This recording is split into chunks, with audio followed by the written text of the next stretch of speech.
Third point. Soviet jurists used Duguit's theory to establish that individuals have no rights. His denial of the distinction between private and public law, his idea of minimizing the state intervention, which resembles the Marxist view of withering away of state, were other points of great attraction of Soviet jurists. 4. Duguit confuses is with ought. While defining law, Duguit confused to with what the law ought to be. According to his view, if law does not further the social solidarity, it is no law at all. He laid down certain fundamentals to which the law must conform.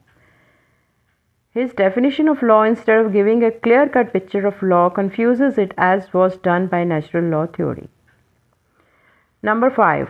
Duguit overlooked the growing state activity. Duguit advocated for the minimization of state intervention at a time when state was growing all important, though he propounded his main thesis from the observable facts of the social life, growing complexity and interdependence in society. He overlooked the fact that the social problems of modern community can be solved better by social state activity.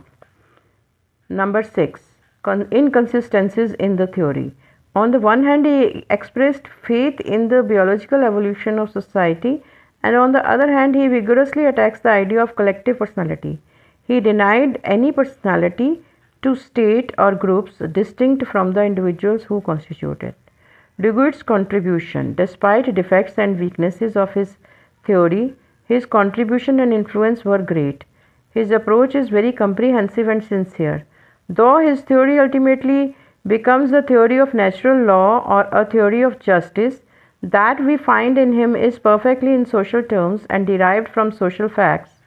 He shaped a theory of justice out of the doctrine of sociology.